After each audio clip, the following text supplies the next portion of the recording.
Carl Jung once wrote something that still gives psychologists chills today. The tree that reaches to heaven must have roots that go down to hell. What he meant was simple and terrifying. The deeper you fall, the higher you can rise. But here's what Jung never fully warned people about. When someone who's been to hell comes back, they don't come back the same. They come back as something the world has never seen from them before. And that transformation? It terrifies everyone who only knew the wounded version.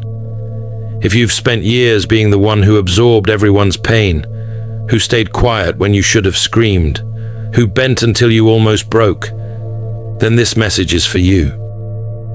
Because what's coming next in your life isn't just healing, it's a psychological earthquake. The people who hurt you, the ones who mistook your silence for surrender, are about to experience something Jung documented, but few people talk about. The return of the integrated shadow.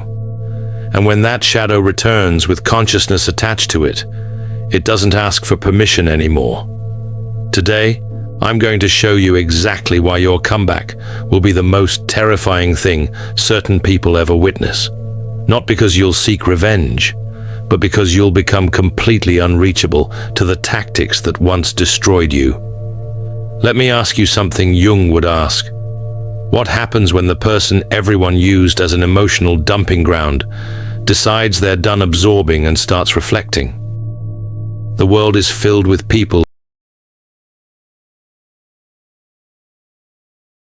the darkness and emerges transformed. But most people miss the crucial detail of this journey. The hero doesn't come back to make peace with the whale. The hero comes back as someone the whale can never swallow again. That's you now. You're not the same person who got hurt. You're the version of yourself that can't be hurt the same way twice. Here's where it gets interesting from a psychological standpoint. While you were silent, while you were healing, while everyone thought you were broken, something was happening in your unconscious mind that Jung called shadow integration. Your shadow isn't evil. Your shadow is every part of yourself you were taught to suppress. Your anger, your boundaries, your ability to say no, your capacity to walk away without explanation, your willingness to let people face the consequences of how they treated you. For years, maybe decades, you kept that shadow locked away because you were taught that good people don't get angry, don't set hard boundaries, don't cut people off, don't stop caring. You were taught that your value came from how much you could tolerate, so you tolerated everything. You absorbed everyone's dysfunction. You made yourself smaller so others could feel bigger. You carried everyone's emotional baggage while they criticized you for moving too slowly under the weight. But something happened during your darkest period. You met your shadow, and instead of being afraid of it, instead of pushing it back down, you did something that changes everything. You integrated it. You looked at your anger and said, "You're not my enemy, you're my protection." You looked at your boundaries and said, "You're not mean, you're necessary." You looked at your capacity to cut people off and said, "You're not cold, you're wise."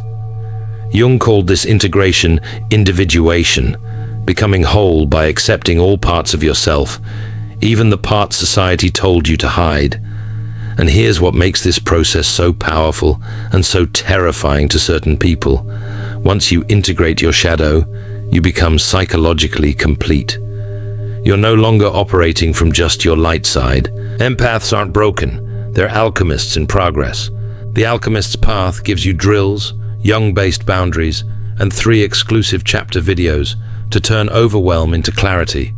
By Surreal Mind, 236-page downloadable ebook in stock. Begin now at thesurrealmind.com. Trying to be good enough for people who will never appreciate you. You're operating from your whole self, light and dark, soft and sharp, kind and unmovable. The version of you that's coming back isn't trying to prove anything. That's what makes it so powerful. The old you would have written paragraphs explaining yourself. The new you doesn't explain. The old you would have apologized for things you didn't do wrong. The new you doesn't apologize for existing. The old you needed people to understand your perspective.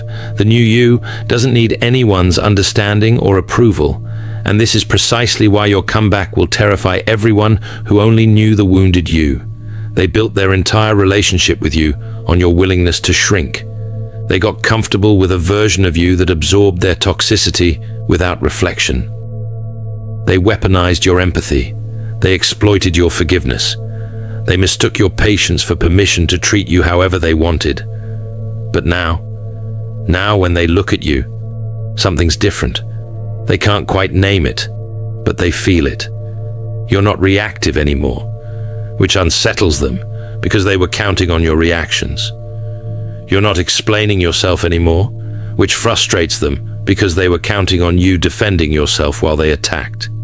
You're not chasing their approval anymore, which terrifies them because your need for their approval was their power over you. Jung documented this phenomenon extensively. He noticed that when someone individuates, when they become psychologically whole, they emit a different energy. You would have convinced yourself that setting boundaries was cruel. But the new you, the individuated you, sees their escalation for exactly what it is, a manipulation tactic. And you don't react to it. You don't engage with it. You don't explain why you're done. You're just done. Jung wrote extensively about what he called participation mystique, the unconscious psychological bond between people. In healthy relationships, this bond is mutual and respectful. But in toxic relationships, this bond becomes parasitic. One person feeds off the other's energy, validation, or emotional labor, and for years, you were the one being fed upon. But when you integrated your shadow, when you became whole, you severed that parasitic bond. You cut the energetic cord, and now they're experiencing withdrawal. That's what you're witnessing when they suddenly come back into your life, acting confused about why you're different. That's what's happening when they say things like, "You've changed," with disappointment in their voice, as if you owe them the wounded version forever. That's what's driving their desperate attempts to provoke you, to get any reaction, even a negative one, because any reaction means they still have access to your energy. But you're not giving them access anymore. And that loss of supply, that's what terrifies them. The irony that Jung would appreciate is this. They created the version of you they're now terrified of. Every time they hurt you, and you stayed silent, you weren't being weak. You were studying them. Every time they betrayed you, and you absorbed the pain, you weren't being naive. You were learning exactly who they were. Every time they pushed your boundaries, and you didn't push back, you weren't being a doormat. You were gathering data about their character. And now you have a complete psychological profile of exactly who they are. And that knowledge is power they can never take back. You know their patterns. You know their tactics. You know which words they use to manipulate. You know which vulnerabilities they exploit. You know how they operate, and they know that you know. That's what creates the terror in their eyes when they see you now. It's not that you're going to expose them. It's that you could. It's not that you're going to retaliate. It's that you don't need to. Your indifference is more powerful than any revenge could ever be. Jung had a term for what you're experiencing now. Enantiodromia. It means the tendency of things to transform into their opposite. The person who was the most giving becomes selective about where their energy flows. The person who was the most forgiving becomes discerning about who deserves forgiveness. The person who was the most understanding becomes clear about whose behavior they refuse to understand away. The person who was the most accommodating becomes immovable about their boundaries. This isn't bitterness. This isn't becoming cold or cruel. This is psychological evolution. This is what happens when someone stops abandoning themselves to maintain relationships with people who abandon them first. This is what happens when empathy gets integrated with wisdom. This is what happens when kindness gets paired with boundaries. This is what happens when you realize that the most spiritual thing you can do sometimes is to let people experience the consequences of how they treat others. Now let's talk about what happens when one of these people, someone who knew the wounded you, tries to test the new you. They can't help themselves. Their unconscious mind needs to verify whether the old dynamic still exists. So they'll try something. Maybe they'll send a message acting like nothing happened. Maybe they'll show up somewhere they know you'll be. Maybe they'll try to use guilt or create drama or activate your empathy through manipulation. And here's where everything Jung taught about individuation proves itself. The old you would have felt that familiar pull, the obligation to respond, to explain, to fix, to make peace. Your heart would have started racing. Your mind would have started rehearsing what you'd say. You would have felt guilty for having boundaries. But the new you, the individuated you feel nothing. Not anger, not sadness, not even satisfaction. Just nothing. A calm, clear, absolutely unmovable nothing. This is what Jung called being centered in the self. You're no longer reactive to their attempts at manipulation because you're no longer invested in maintaining their image of you. You're no longer explaining yourself because you're no longer seeking their understanding. You're no longer defending yourself because you're no longer on trial in their court. You've removed yourself from the entire dynamic so completely that their attempts to engage you just dissolve into the void. And when they see that, when they realize that you're truly, genuinely, completely done, that's when the terror sets in for them. Because toxic people operate on a specific psychological principle. They believe that everyone operates like they do. They believe that your kindness was strategic, that your empathy was manipulative, that your forgiveness was weak. They project their own psychology onto you. So when you cut them off, they assume you're playing a game. They think you're trying to manipulate them into chasing you. They think you're waiting for an apology so you can have power over them. But you're not playing any game. You're not waiting for anything. You're just done. And that reality, that you genuinely don't care anymore, is incomprehensible to them.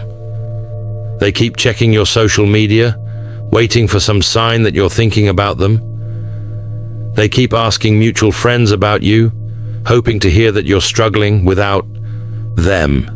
They keep creating little situations, hoping you'll react. But you don't.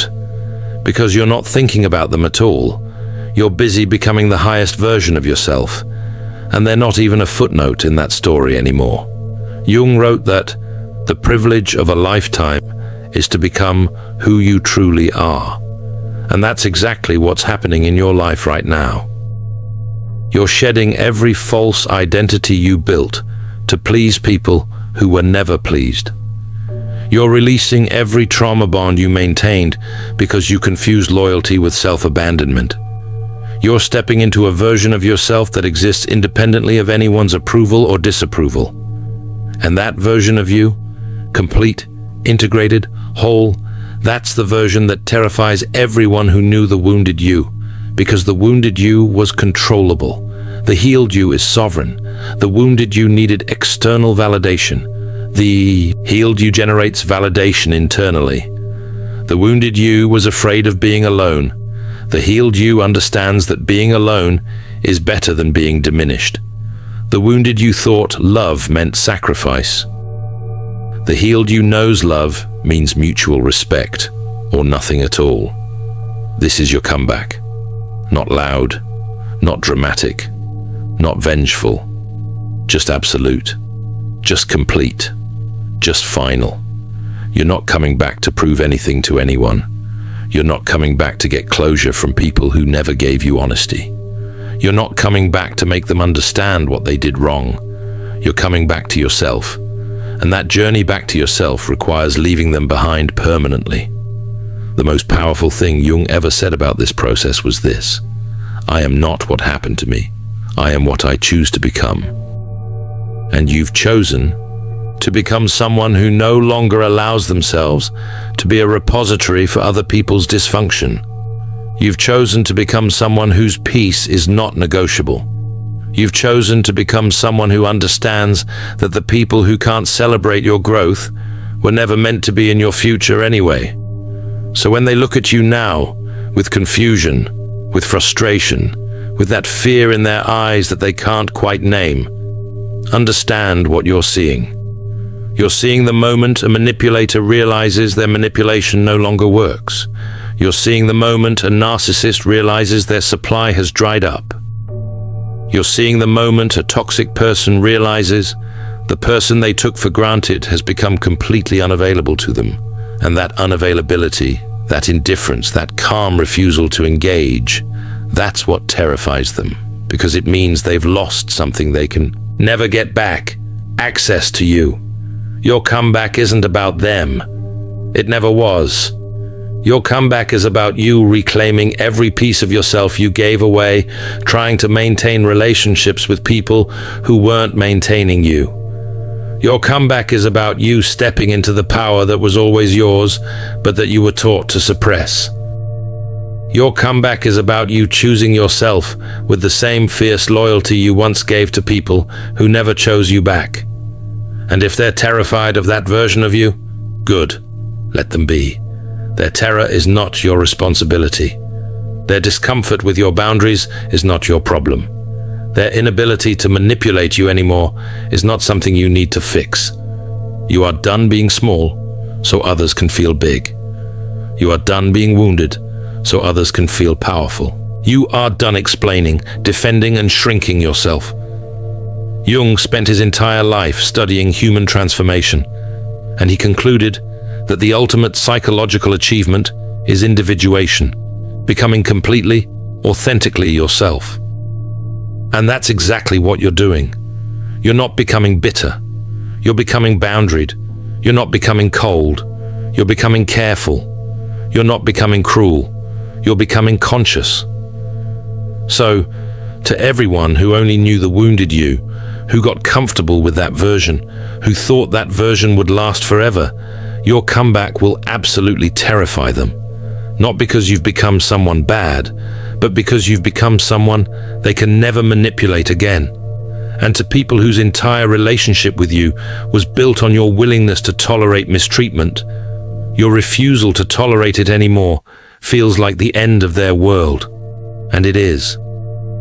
It's the end of the world where they had power over you, but it's the beginning of the world where you have power over yourself. If you recognize yourself in this journey, if you're that person who's coming back different, comment below. I am done explaining myself, because that's the mark of true integration. The moment you stop explaining yourself to people who never wanted to understand you anyway, that's the moment you become truly free. And remember, your comeback doesn't need witnesses, it just needs to be real. In The Alchemist's Path, perception training for empaths, you'll turn overwhelm into wisdom with practical drills, Jung-inspired boundaries, and step-by-step perception training. This guide includes 3 exclusive chapter videos to deepen each lesson. Written by Surreal Mind, 236 pages, beautifully designed 8.5 by 11 downloadable ebook, in stock now. Start your training today. Feel deeply while thinking clearly. Get The Alchemist's Path at thesurrealmind.com. Thanks for watching. See you in the next dimension.